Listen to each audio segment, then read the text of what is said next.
Are you dreading having a tough conversation? You know you've got to have it, whether it's confronting a coworker about their behavior during your team meetings, giving negative feedback to a direct report, or approaching your boss about a difficult subject. We've probably all been part of a difficult conversation that went spectacularly wrong. There were meltdowns, hard feelings, maybe even ruined relationships. Because of this, it can be hard to bring up a difficult subject when the need arises. We brace ourselves for confrontation and put off the conversation as long as possible. Having a difficult conversation requires empathy and skill, and the ability to understand the other person's perspective.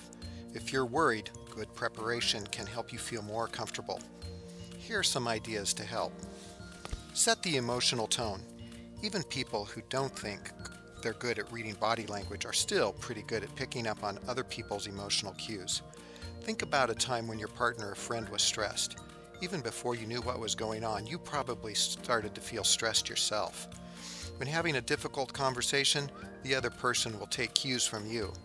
If you start the conversation worried, he or she will sense that and immediately become worried themselves. Instead of getting worked up, put the other person at ease. You'll be more able to approach the subject with focus and clear, calm thinking. Know your objective going in.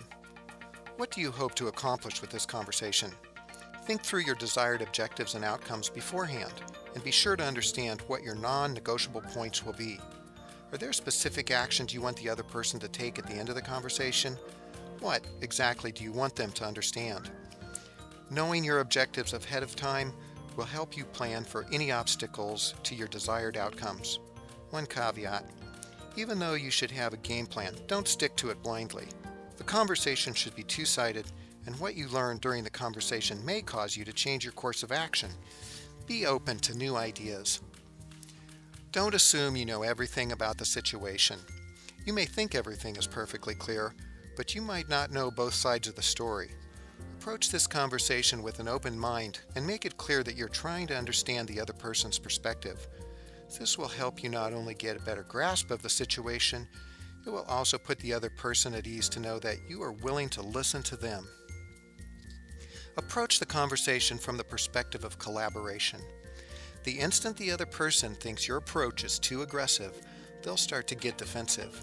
At that point, it will be hard to have a productive discussion.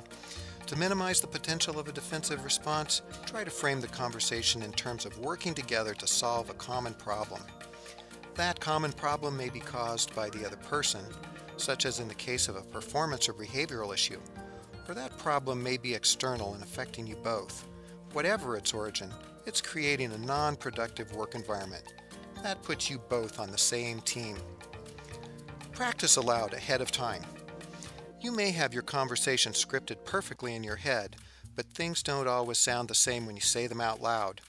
You don't want to stumble over awkward phrasing or backpedal to find the right word in the heat of the moment. Practice making your case out loud in front of a mirror, in your car during your commute, or by role-playing with a friend. Role-playing can be a very good way to refine your conversation. Even if the conversation is confidential, see if you can practice the basics without specifics, and ask your friend to evaluate how your wording sounds. Human resources can also be a very good resource if you want to practice in confidence before having your tough conversation.